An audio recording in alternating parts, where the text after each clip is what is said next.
All right, guys. So let's continue. And we're going to jump over into steganography, and it's probably my second to third favorite areas of exploitation. And when we talk about steganography, we're basically taking files and we're basically hiding them within other files. So one of the easiest methods to send information out of private networks or out into the internet or wherever you are is through some form of steganography.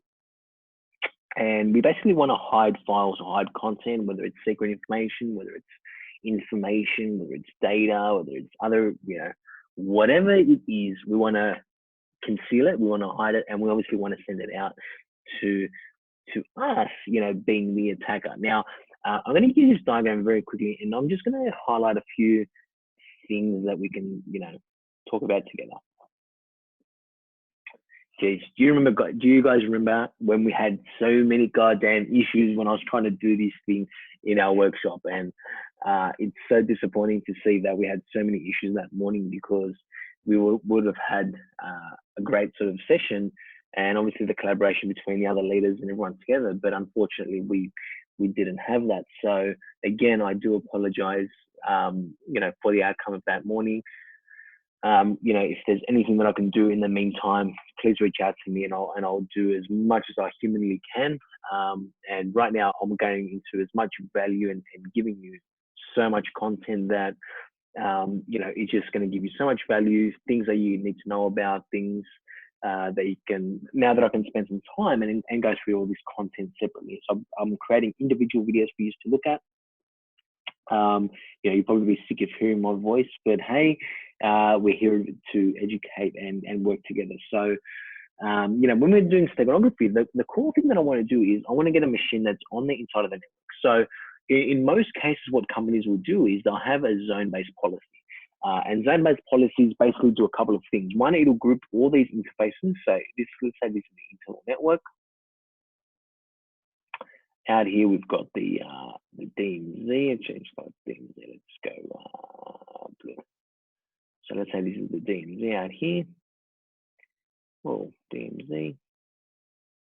And let's say out here's the internet. So this is the bad internet. All right, and that's the internet. All right. So in most companies, we'll have zone bases to basically identify where the traffic is flowing to. So what I can speak of on behalf of Checkpoint, and what Checkpoint do really, really well with this is they have inline and ordered modes on the firewall. So if this is a Checkpoint firewall, I'm not going to really dive into this because I can talk, being a Checkpoint instructor, I can talk about this for 8 hours, a day sort of a thing. So I don't want to go into the whole thing of design and that sort of stuff. But what Checkpoint really do well is they have the rules of the policy of the firewall. So an ordered rule will say, hey, I've got this rule and this says a top-down approach. So by default, it will start at the top, go down, and there's a bunch of other policies inside the firewall by default, like the default rule, implicit drop rule. So if the firewall doesn't know anything, it's going to drop it. If I have a connection initiating from the outside, from this Bob guy, and wherever Bob is at 1.2.3.4, and there's IP address, and he's trying to initiate a connection to the internal network, the firewall is going to drop that connection because it wasn't initiated from the inside out. Okay, and that's by default. So the firewall doesn't accept anything coming in. And as attackers, we need to know that. We need to know how firewalls work and their stateful in nature. And now they do some awesome stuff like content filtering, application awareness. So they start looking more at the application layer content. They do SSL inspection, DLP inspection. And this is me talking on behalf of Checkpoint staff because this is what they do. So, at the firewall level now, we can inspect encrypted payloads or encrypted packets coming in from the user. So it'll come in as an encrypted session. The firewall will say, hey, that's a SSL, that's a packet that's encrypted. I'm going to decrypt it, and then I'm going to inspect the payload, and then I'm going to build my own session out to the destination. So it's similar to a proxy where it will do essentially that. The payload comes in as one end. So let's say I'm going to clear the screen so we can do it nice and neat. So let me just clear that. So packet comes in. So let's say this is Bob over here, and Bob says, hey, I'm going to go to YouTube out here on the internet. So I'm going to go to YouTube.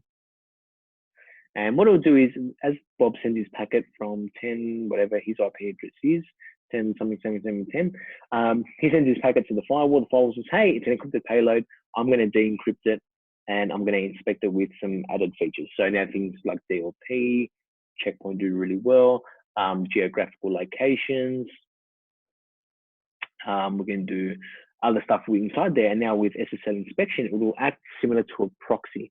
So as the payload comes in, it's inspected, and then the firewall will then basically build its own connection out to YouTube. And then as the return traffic comes back, it'll get sent to the interface here, and then the gateway will then, the firewall will make its own connection back to Bob, who initiated it. Now, why do you need to know this? Is one, because you need to know how the firewall works in order to evade it, right? If we don't know how it works, you're not going to have a very good chance of bypassing it. It's like getting into a manual car. I don't know how to drive manual. And sometimes there was this issue at, I had to move my partner's brother's car, and the car was manual. I didn't know how to use it. So I had to put it into neutral, and I had to roll it down the street, physically with my feet, move it, because I didn't know how to drive manual. And everyone started laughing, they were teasing me, like, I can't drive manual, but I don't drive it, whatever. But, if I'm going to be a car thief, I need to know how manual works, or I need to know about the alarm system. I need to know about the braking system, the acceleration system. And that's when we go into the network side of things, or the organization side of things. I need to know how things work in order for me to go ahead and break it. If I don't know how it works, I'm not going to be very successful in evading it or destroying it. So rule number one is to know how things work. Once you know how they work, you know what you can do to break it or destroy the shit out of it. So where am I going with this? Zone-based policy. So they have rules in the firewall that says, hey, this is how you allow packets to come in and out of the network. I'm not going to go into the depth of obviously how the firewalls get inspected. I'll do that in other videos, but not in this one. And what they do really well is they have some rules called inline rules. And what the inline rule says very, very, very strictly is it'll have a parent rule.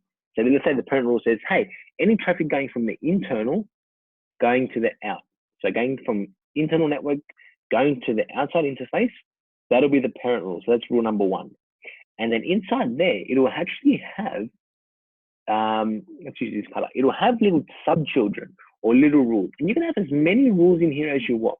So in most traditional firewalls, what they'll have is they'll have one firewall, and they'll have, 3,000 rules, or, me working with a lot of the Telstra and all the other service providers out there, they have these huge firewalls with, 4,000 rules in them. And the firewall's going to go churn through each and every single one of those rules. Then the top-down approach, it'll go rule one doesn't match up, rule number two doesn't match up, rule number three, until it might get to maybe 3,994th rule till it gets accepted and permitted. What Checkpoint do really well is it'll create these headers and say, okay, if it doesn't match this rule one, go to rule number two. So they won't even inspect these children until it actually accepts the rule in the first sort of instance. So that's what Checkpoint do really well when they start developing things like, they've got the cluster Excel, which they do the really cool failover and redundancy stuff. They've got secure Excel for acceleration, and obviously the core Excel for, the speed in which they actually handle the packet flow and the stuff that they do. They do really well things like that, because that's how it now it's built. It's high speed networks with great failover and redundancy, with super quick routing and incredible core acceleration at the firewall level. Like it's never seen before. And they do some really cool stuff, and I speak very highly of Checkpoint. They do amazing things. Now, where am I going with steganography? So with steganography is when we know that a firewall that we're coming up against is either stateful in nature, it's not going to accept connections coming out in. We need to go from the internal out. So I'm going to have a user like Bob initiate something that it's going to send me something out here at whatever my IP address is, my internal address, or my private address at 24, whatever. Send and initiate a connection to me, because the reply traffic will be dynamically learned. I'm not going to go into the whole stuff of how the firewall is going to work, but it has a state table that says, hey, source port coming in from, this IP. So let's say that Bob's coming in from, his IP address at 10, whatever, with a source port of 3333.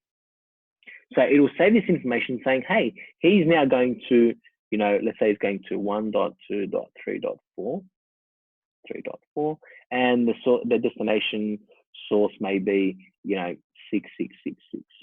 Okay, and the file will see that, okay, well, destination, source, and it'll keep that in a little state table.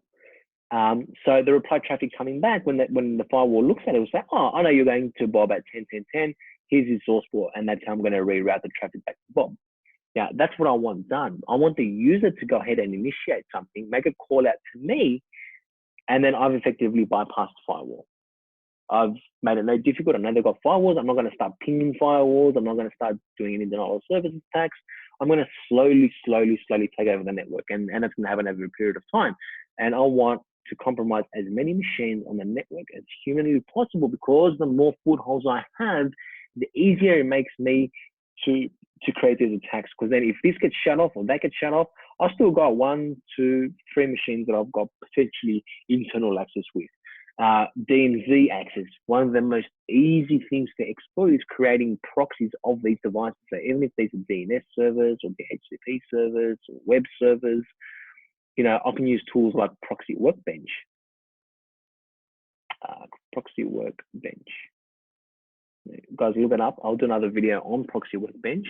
Proxy Workbench, I can duplicate this server, and then I can essentially tunnel in from known service IPs. Like, you know, if this is an IP address that's known to this device, I can start tunneling in and compromise, you know, these hosts out here on the DMZ, and now I've got even more footholds in their network. And God knows if they've got customer branch offices, I can, you know, you see where I'm going with this, right?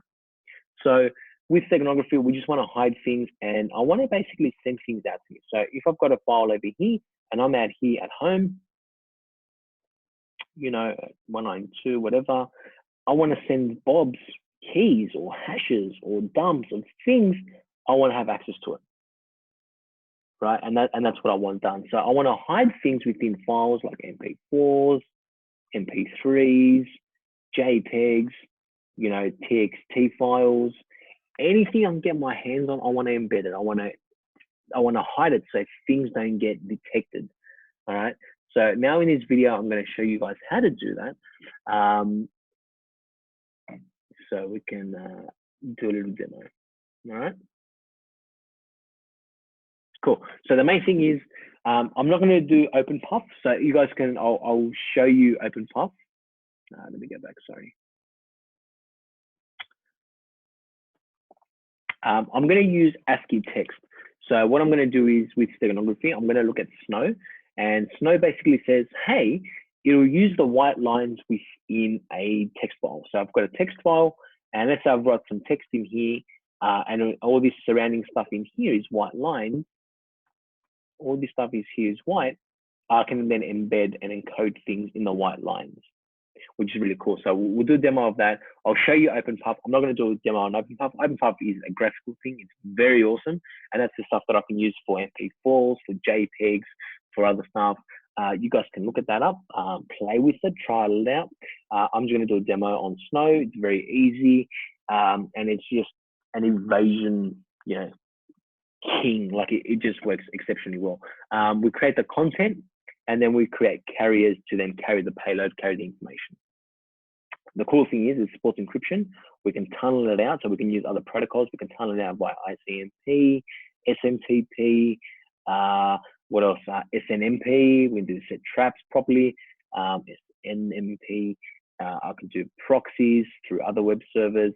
It's just insane, like how much things we can get really granular on, and just, you know, have a lot of fun with this to people that, you know, might not be as knowledgeable in detecting this sort of stuff. So that's that. I'm going to stop the screen share on my Surface, and I'm going to jump over to my Mac Pro, where I'm doing the demo from before.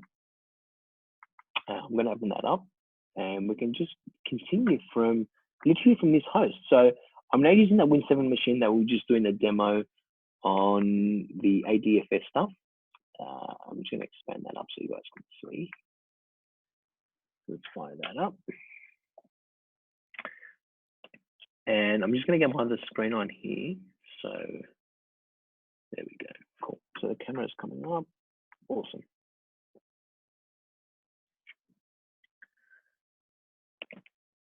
Oh, it's so annoying. Go away. All right, cool. So the first things first, what we want to do is we want to download Snow. So I've already downloaded Snow in my downloads folder, and I'll just show you where you can go ahead and download it. So let me go up here. I'm going to jump into my users directory, which is where I am. CD Andrew, dir, CD downloads, dir. There we go. And there's Snow. So Snow I've downloaded. And I'm going to show you guys the two tools that I was just mentioning before. Do you guys remember this tool that I just downloaded, this countdown timer.exe? And God knows what the hell I just downloaded. So, oh, Jesus. All right. So let me go over to Google. And first things first is Snow Steganography. Okay. Steganography, and I'm going to download it from the dark side. So I think it's the dark side that we got it from. Yes, cool. So Snow, you can just download it through here. So I've just downloaded the zip file, 32-bit. That's fine. And then I'll just walk through how Snow works. So it basically takes advantage of white space in the text file, and I'll show you guys how that works in just a second.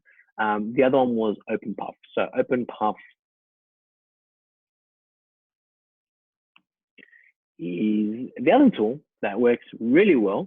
And in here we can do things like PDFs, JPEGs, it supports encryption, passphrases, passwords, that sort of stuff. And when we decrypt it on the other end, we just have to implement or put in the same parameters that we use to do the same thing. So here's all the files that are supported.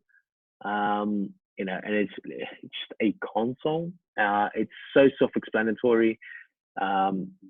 Just works amazing, and that's a console essentially. So you hide it, you unhide it on the other end. So you just install this software on both machines. Say if you've got a user that you've compromised on the internal network, you set this up. You've got a home machine, you install this on there. From the user on the internal network, you package up the content. At home, you send it to yourself, and then you unhide it with the information. You can watermark it. There's just sports encryption, which is great. HTTPS stuff, which is cool. Yeah, so Evasion 101, OpenPuff, download it, play with it. I encourage you guys that, if you are, running your enterprise environment, you've got some firewalls in place, trial it, open it up, put a file inside a PDF, or just do what I'm going to do. So just download Snow, put some stuff in a text file, and then send it out of the firewall and see if it actually picks it up. And you'll be surprised to see what actually happened. So, all right, cool. So we just downloaded Snow. I've already downloaded Snow. So if you guys want to go ahead and download it, you can, and just follow my lead really. So here's the file that I've got. So it's already been downloaded. I'm going to go into that directory. So change directory into Snow, and here it is. So here's now Snow. So it looks like I was already playing with something before. I don't know what that is. So let's just delete it. Delete textdoc.txt, delete carrier. Okay, delete text file. Cool. All right, so that's it. All right, so let's begin, right? So I'm going to create a file. I'm going to go echo. Hey guys, just doing this short demo to show you stuff about Stego. Really amazing things. All right, cool. And I'll create a file, and I'm going to put that out to, textdoc.txt. Oh, I'll wash my hands and I can't type. All right, echo. There you go. So we've created the file. It's 94 bytes, and we've created it textdoc.txt. Cool. So now we can open that up.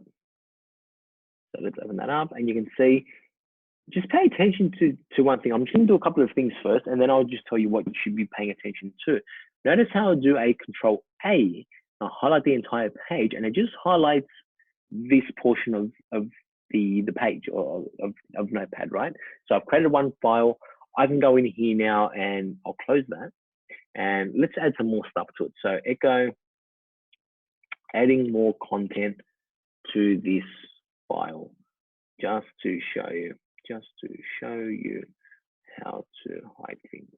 Okay, I'm going to add that again to our text doc. txt. Do a dir. You notice that the size has increased, so it's gone from 94 bytes. That doesn't look right. It's gone less.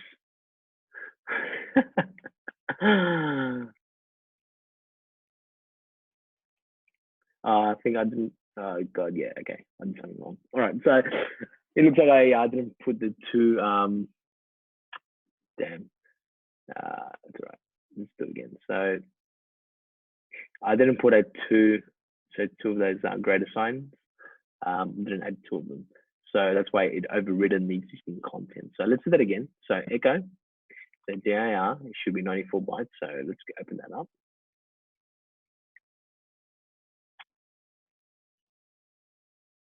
Amazing thing. Okay. Cool. Then let's go and do another echo. So, hey guys. So, second line of info, just showing additional content. Close bracket. Text doc. .txt. Cool. So now it's gone from 94 to 156. So as you can see, it's increased, and there's a bit more content in it. So now open up that file. There's two lines of that. So I'll do a Control A. You'll notice that nothing else is selected here, which is just pay attention to that. So when I show you guys the demo later, you'll notice what I'm talking about. So first two lines is what's highlighted. I can also go in here now and just add third line, just showing you how to edit this file. Okay, and I'm going to save that, close that, do a dir back here, and that's increased in size yet again.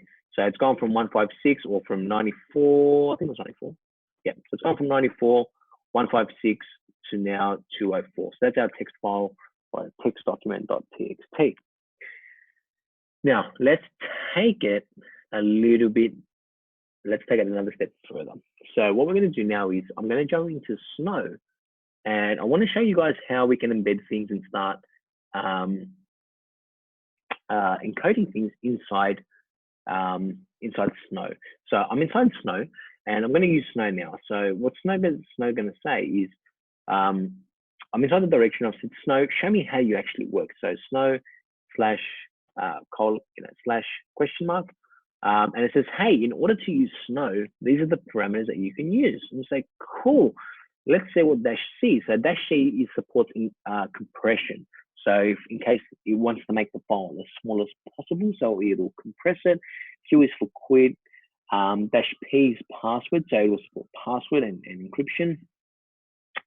File, we're going to output it to a different file, the length of the character line, and the message is what we're going to type. So in order to use Snow, just says, hey, use Snow. We want to do compression, so we want to make the file as small as possible.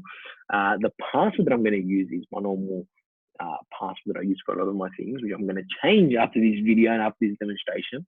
And the message that I'm going to use in this is, hey Jim, found user hashes on this Win7 box. Okay, or whatever the hash may be. Okay, I'm going to associate that with text doc. Okay, and here's the other one. I need now a carrier to carry the weight for me. So the carrier doc is basically going to be the shield, is the guy in front of me going to take the heat if anything happens. So I need the text doc and the carrier to carry the payload. So I'll call that shield.txt. And there we go. The message was added, it was done, and it actually added 12 extra lines to that txt file. That's cool. So let's go to dir. And it says, hey, you've got this text doc with a shield document. What's the go there? So let's open up this text document first, and then we'll take a look at the shield document. So let's go text. So you'll notice that if I do a Control A, it's still got the 3 lines that we did from before. Now, if I close that and open up shield, take a look at this. I'll do Control A, and you notice that now I've got lines and stuff in here, and that doesn't look right. So if you are opening up a Word document, or an Excel spreadsheet, or a CSV file, or something that you can start editing things with, and you notice that there's white lines in there like this, I'd be very suspicious of this. And only reason is because it could be hiding things, or it could be sending things out of the network or out of somewhere. So you notice that when I do a Control A in that, it's got lines that is highlighted. I can't see what's in there unless I export it using Snow. So now as an attacker, I only know what's in there because I've compressed it and I've put a password on there, which only means I can then go ahead and decrypt it only with this key. So if John doesn't know what that key is, or Dave doesn't know what that key is, then they're not gonna touch that file. So what we're going to do now is we're going to suppress that. So even if I do a shield.txt, I can't see what that content is, and I'm not going to see it. So I'm going to use Snow, and this is where I really suck, because I always forget what I do, and I forget what my passwords are, and I'm doing these things. I'm like, oh, what was the password? If it's not the same password, it's not going to work. So what I need to do now is basically decrypt or decompress this shield.txt file with the stuff that I encoded it with, which is the same credentials, and then I'll use the shield.txt file, and then it says, and now it shows you what's hidden inside there, which is, hey Jim, found the user hashes on the 7 box. Pretty unreal, hey? And then I can send that out, as a .txt file outside the firewall. As I said from before, guys, I'll create some more videos around this to show you how to mitigate and obviously put some put some walls up into protecting your environment around this sort of stuff. I hope you've enjoyed this sort of video. Let me know on some feedback and anything else that you'd like to see. All right, stay tuned, and I'll continue some more recordings for you guys and have these ready for you very, very soon.